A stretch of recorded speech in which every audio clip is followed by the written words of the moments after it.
this is a story of how you can write and record 400 songs in 10 years.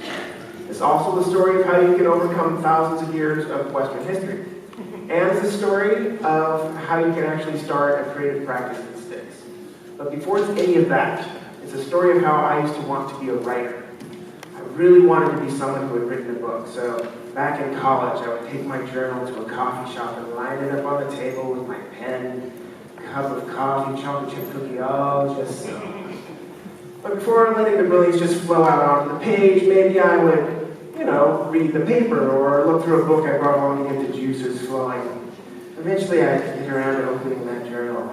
I'd look around, and it was really time for another cup of coffee. So I'd do that, and of course, after all the coffee, I'd have to use the bathroom, and pretty soon an hour had gone by, and I hadn't gotten anything done. And this pattern would repeat itself for years. It was about this time that I began to understand why artists so often seem unhappy, So why was I frustrated? I think it's because I was waiting for inspiration. Without really trying, I absorbed the idea that that's what artists are supposed to do, right? And it's hard to escape that idea in Western culture. The word inspiration itself comes from this Latin word that means to breathe into. And that comes from an even older Greek idea that the poet, and really any kind of artist, is just this empty vessel waiting to be filled by the divine breath of the muses. The muses maybe they still are, these 9 goddesses who were like the patron saints of all the arts. So for thousands of years, if you wanted to say write a poem, you would begin with an invocation of the muses. Sort of like an insurance policy.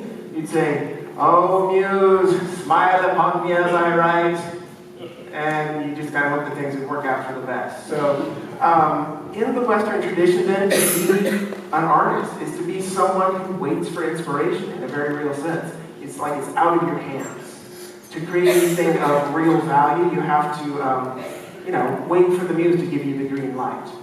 But I'm here to say that this is precisely backwards. You should not wait for inspiration. Instead, I think you find your creative spirit by just trying stuff out, by making things. And that word spirit notably shares the same Latin root as inspiration. It's all about breath.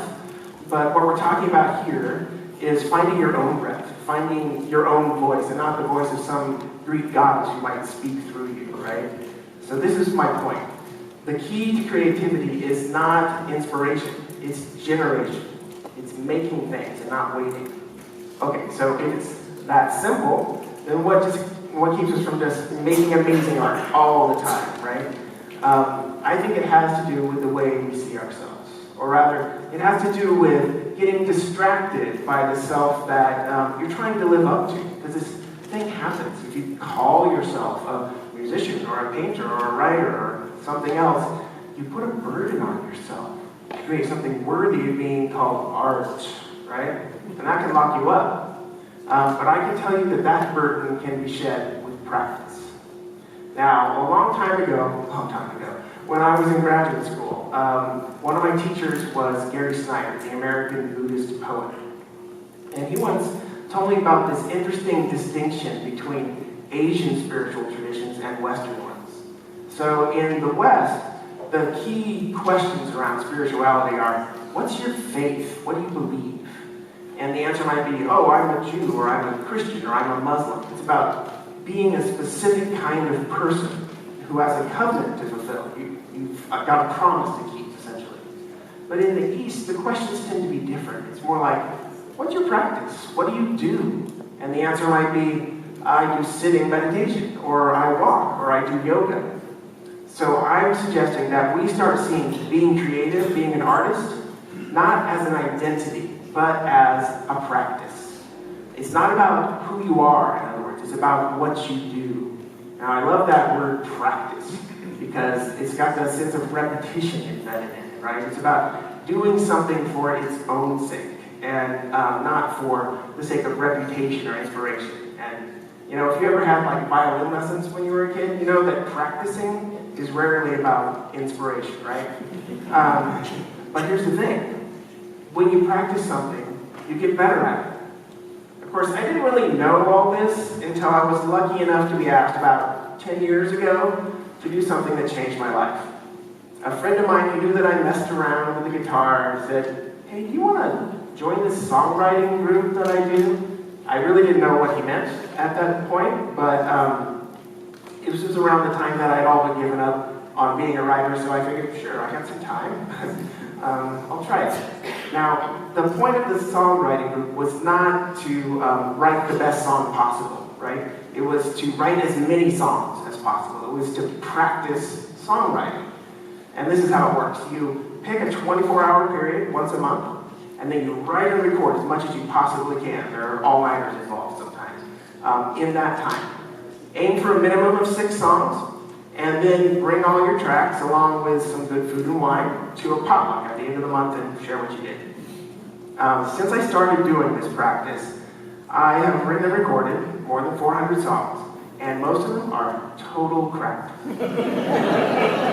But I will stand by at least 25% of them, and that's 100 decent songs, right?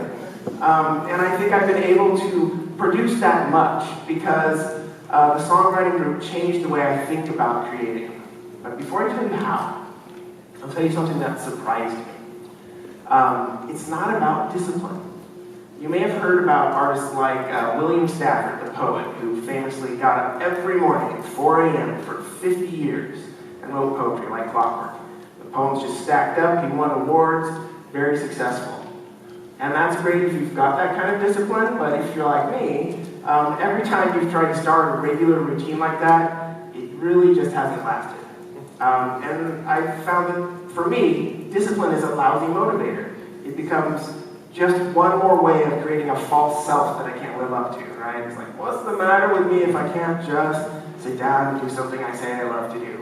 And if I miss a day, does that mean I have to do twice as much the next day? And then suddenly I'm anxious about all of that and I'm not doing anything, right? Okay, so if it's not about discipline, what can make a creative practice stick? What can help us keep from waiting for inspiration that might never come? What if the muse stands us up?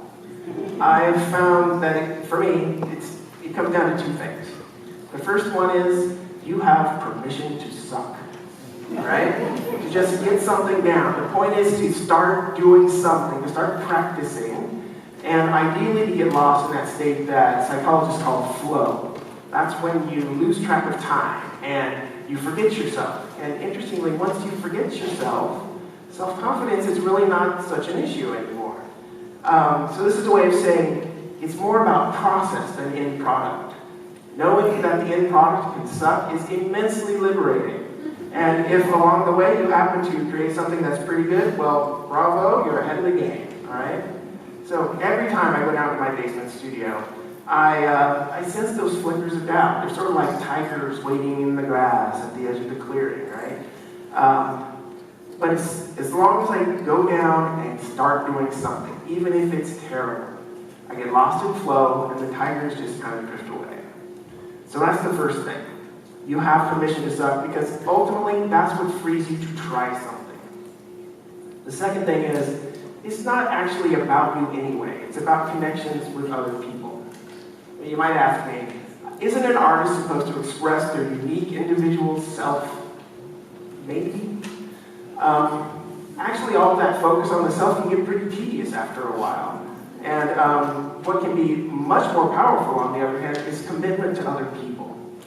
So I know with my songwriting group, even if no one else in the world hears the songs I do in a given month, the people at the potluck will sit there for 10 minutes and listen to me, or listen to my tracks play, and I'm grateful to them for that. And they know that I will do the same for them. So showing up with something done is just a way of keeping your promise. To yourself, yes, but also to the group. And over the years, this songwriting group has become as much a way to connect with friends as anything else. So songs get written, and that's great, but really the community of it is better. So that's the second thing. It's not really about you, it's about connections with others.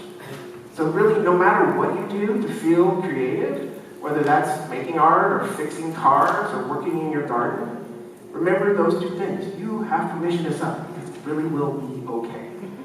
And it's more about connecting with other people than getting stuck in yourself. So when I think back to myself in that coffee shop as a painfully earnest college student, beating my head against the invisible brick wall of inspiration, waiting for the muse to just speak through me, but really mostly feeling crappy about myself, I try to have compassion on that guy. Because I didn't know at the time that creativity doesn't need to be this weird struggle to express yourself in a unique way. If I could go back and talk to myself, like slap myself in the face, here's what I'd say. Creativity is not so much about self-expression as it's about getting over yourself and getting out of your own way so you can just let something happen. Something maybe like this. Hit it, Dan.